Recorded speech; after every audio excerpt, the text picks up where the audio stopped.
ভাবি আপনি কি জারিফের সৎ মা? ফোন ব্রাউজ করা বাদ দিয়ে অবাক হয়ে মহিলার মুখের দিকে তাকালো মোমো। এত ডিরেক্টলি এভাবে কেউ কাউকে প্রশ্ন করতে পারে? সরি, না মানে বললাম জারিফ কি আপনার সৎ ছেলে? জি না ভাবি, জারিফ আমার নিজেরই ছেলে। যেদিন আমি জারিফের বাবাকে নিজের স্বামী হিসাবে গ্রহণ করেছি সেদিন থেকে জারিফকেও আমি আমার নিজের সন্তান হিসেবেই গ্রহণ করেছি। তাই সৎ শব্দটাতে আমার যথেষ্ট আপত্তি রয়েছে। মহিলা আর কথা বাড়ালেন না, পাশের ভিড়ে গিয়ে গল্প করতে লাগলেন। কিন্তু ওনার কথাগুলো মনুর কানে আসলো। ঢং, এসব মায়েদেরকে আমার চেনা আছে, গল্প ছাড়তে ছাড়তে আসছে। সৎ মায়েরা কেমন হয় আমার জানা আছে, ইত্যাদি ইত্যাদি। আরেকজন বললেন জারিফের মা কিন্তু ওকে অনেক টেক কেয়ার করে, জারিফও অনেক ভালোবাসে ওর মাকে। উনি বললেন আরে বাদ দে তো, সব নাটক। এজন্যই মুমুর এই স্কুলের সময়টাতে খুব বিরক্ত লাগে। নানান মানুষ, নানান কথা, কথায় কথা বাড়ে। এজন্য এক কোনায় দাঁড়িয়ে ফোন নিয়ে বিজি থাকে। এজন্য সবার ধারণা খুব ভাব ওর। আজ স্কুল ছুটি হতে দেরি হলো। জারিফকে নিয়ে মুমু দাঁড়িয়ে আছে, এমন সময় জাবেদের গাড়ি এসে থামলো সামনে। উঠে এসো তোমরা। বাবা আমরা বেড়াতে যাব না, খেতে যাব, চলো। ক্ষুধা লেগেছে। ক্ষুধা লেগেছে তাহলে বাসায় চলো, শুধু ভাতটা রান্না করলেই হয়ে যাবে তো। তুমি ফ্রেশ হতে হতেই হয়ে যাবে, মুমু বলল। আরে সব সময় বাসায় খেতে হবে কেন? তোমার কি রেস্ট নিতে ইচ্ছে হয় না? চলে এসো। রেস্টুরেন্টে বসে মুমু বলল, এভাবে কয়দিন পার বাইরে খেলে আমি ফুলে ঢোল হয়ে যাব। আমাকে জিমে ভর্তি করিয়ে দাও। জাবেদ বলল হলে হবে, আমার তো একটা লক্ষ্মী বউ দরকার, হিরোইন দরকার নাই। আমি কি বউকে প্রদর্শন করে বেড়াবো নাকি? না, আমার বউয়ের বাহিক সৌন্দর্য নষ্ট হলে আমি পরনারীতে আসক্ত হব। মুমু কিছু বলে না, ভাবতে থাকে সুমন হলে পরিবেশটা কেমন হতো। বাইরে খেতে নিয়ে যাওয়া তো দূরে থাক, নিয়ে গেলেও তাড়াতাড়ি খাও। এভাবে স্পন ধরলে কেন? ওয়েটারের সাথে হেসে কথা বললে কেন? এতে বাইরে খাইতে ইচ্ছে করে কেন? দিন দিন ছোটোখাটো একটা হাতি হচ্ছে, অথচ ওয়েট কমানোর কোনো ইচ্ছা নেই। এরকম কত শত কথা। প্রতিবার বেড়াতে গেলে বাবা, বাইরে খেতে গেলেও মুমু ঘরে ফিরতো চল চোখ নিয়ে। কোনো কোয়ালিটি টাইম পাস করা যেত না ওই মানুষটার সাথে, অথচ সেই অমানুষই অন্য কোনো ফিমেল রিলেটিভের সাথে এত ভালো ব্যবহার করত। তারা আসলে তাদের সময় দিত, শপিংয়ে নিয়ে গিয়ে ঘন্টার পর ঘন্টা পার করত কোনো বিরক্তি ছাড়াই, উল্টো ফুরফুরে মেজাজে থাকতো। আসলে কিছু পুরুষের বউ অ্যালার্জি থাকে, পরনারীতে আসক্তি, স্বস্তি। ও আচ্ছা, এই সুমন মুমুর প্রাক্তন স্বামী। শোনো, আমার চাকরিটা চলে গেছে। হা করে মুমু তাকিয়ে আছে জাবেদের দিকে। কি বলে এই লোক? আরে অবাক হচ্ছ কেন? প্রাইভেট জব চলে যেতেই পারে, আরেকটা পেয়ে যাব, চিন্তা করো না। তুমি কি বলছো এসব? জারিফ বলে ওঠে, বাবা তোমার টাকা খরচ করতে হবে না, অর্ডার ক্যান্সেল করে দাও।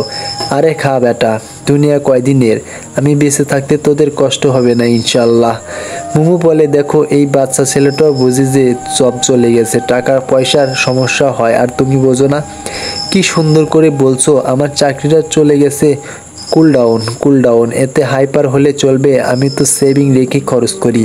তুমি জানো না আমি কি বিড়ি সিগারেট খাই, মদ খাই? কিছুই তো খাই না। যেসব টাকায় তোমাদের নিয়ে একটু বাইরে খাই, পরিবারকে ভালো সময় দিলে আমার শান্তি লাগে। আমার ব্যাংক অ্যাকাউন্টে টাকা আছে, চিন্তা করো না। এই গ্রামের খুচরা জমি জমাগুলো বিক্রি করে দিয়ে গাজীপুরের সোহেলের ফ্যাক্টরি বিল্ডিংটা জায়গা সহ কিনে নেব। ছোটোখাটো ফ্যাক্টরি ভাড়া সবসময়ই হয় শুনলাম। সোহেল বিজনেস ছেড়ে দেবে বলল। ওটা ওরই, আমি কিনলে টাকাও কম রাখবে। এটা নিতে পারলে মান্থলি একটা ভালো অ্যামাউন্ট ভাড়া পাবো। মোমোর হাত রেখে জাবেদ বলল, আল্লাহকে বিশ্বাস করো না? করি তো, তাহলে এত ভেঙে পড়ছো কেন? ছেলের স্কুল, তোমার সংসার সবই আগের মতো চলবে। দেখো আমি যতদিন বেঁচে আছি তোমাদের কোনো কষ্ট করতে দেব না। আর আল্লাহ যদি সময় দেন তাহলে বেঁচে থাকা অবস্থায় এমন কিছু করে যাব যাতে তোমাদের কোনো কষ্ট না হয়। মোমো শান্ত হয়। ও জানে জাবেদ যা বলে সেটা বিশ্বাসযোগ্য, কিন্তু ও যখন মারা যাবার কথা বলে বুকের ভেতরটা চুরমার হয়ে যায় মোমোর। রিক্তার জন্য খুব কষ্ট হয় মুমুর। এত ভালো একটা স্বামীর সংসার ছেড়ে অল্প বয়সে পরপারে চলে যেতে হলো মেয়েটাকে। রাস্তা পার হতে পারতো না মেয়েটা। ছোট জারিফকে রেখে গিয়েছিল বাসায়। ননদের কাছে। জারিফের ফর্মুলা মিল্ক কেনা জরুরি ছিল। জাবেদ অফিসের কাজে চিটাগাং গিয়েছিল। কাজেই রিক্তাকেই যেতে হয়েছিল বাইরে। রাস্তার এপাশে কোনো দোকান দুটটা পাওয়া গেল না। ব্যস্ত রাস্তা পার হতে গিয়ে একটা বাস এসে ভাগ্য লিখন জাবেদ চিটাগাং গিয়েছিল অফিসের কাজের সাথে। অফিস থেকে ওকে পার্সোনাল গাড়ি দেওয়া হবে। সেই গাড়ির মডেল চুজ করতে রিক্তা রাস্তায় চলাফেরা করতে ভয় পায়। এজন্য গাড়িটা হয়তো ওর জন্য বেস্ট গিফট। সারপ্রাইজটা ওর জন্য কতটা আনন্দ হবে এটা ভেবেই জাবেদ পুলকিত হচ্ছিল। কিন্তু কে জানতো সেই গাড়িতে একদিনের জন্য রিক্তা চড়তে পারবে না। এটাই জীবন, খুবই কঠিন। অথচ আমরা এই ছোট্ট জীবন নিয়ে কত বড়ই করি। ওদিকে সুমনের সাথে টপিক রিলেশনশিপ আরও খারাপ হয় যখন মুমুর ইউটেরাসে টিউমার ধরা পড়ে।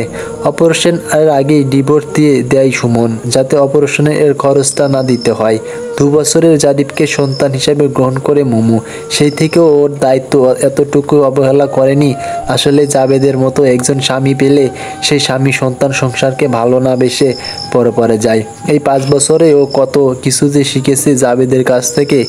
কিভাবে জীবনটাকে উপভোগ করা যায়, ছোটোখাটো বিষয়কে ইগনোর করা যায়, হাজার বিপদও কিভাবে মাথা ঠান্ডা রাখা যায়, অন্যর বিপদে কিভাবে ঝাঁপিয়ে পড়া যায়, আর কিভাবে কাউকে খুব ভালোবাসা যায়।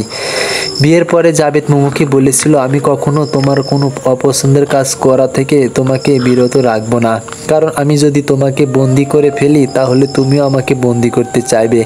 কবিতা আবৃত্তি গান গাওয়া মুমুর শখ ছিল। সুমনের সাথে বিয়ের পরও এইসব ভুলেই গিয়েছিল। কিন্তু জাবেদের সাথে বিয়ের পরে প্রায় রাতেই জারিফকে ঘুম পাড়ানোর সময়ে মুমু আপন মনে গান গায়। জাবেদ মুগ্ধ হয়ে শোনে। জারিফ ঘুমিয়ে পড়লে আর 2-1টা গান জাবেদ আবদার করে শুনে নেয়। ও যে গান খুব পছন্দ করে তা না, কিন্তু ও জানে মুমু কতটা খুশি হয়ে ওকে গান শোনায়।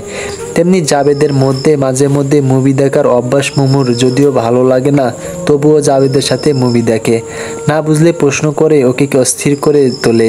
জাবেদও খুব আগ্রহের সাথে বুঝিয়ে দেয়। মুমু বোঝে এতে জাবেদের ভালো লাগে। প্রতি বছর রিক্তার মৃত্যুবার্ষিকীতে জাবেদের কবর জিয়ারত করতে যায়। রোজার ঈদে রিক্তার বাবা মাকে বোনের জন্য এখনো গিফট পাঠায়। জারিফের নানা নানির লোকজনও আসে এই বাড়িতে। মুমু সাধ্যমতো আপ্যায়ন করে। ওনারা খুব খুশি মুমুকে দেখে। মুমুরাও মাঝে মধ্যে জারিফে নিয়ে বেড়াতে যায় ওর নানার বাড়ি। এই যে সব কিছু এত স্বাভাবিক, সেটা জাবেদের পজিটিভ মেন্টালিটির জন্যই। বিয়ের পরে একবার মুমুর ভুলের জন্য ওভেনে স্প্রিং হয়ে ওভেনটা নষ্ট হয়ে যায়।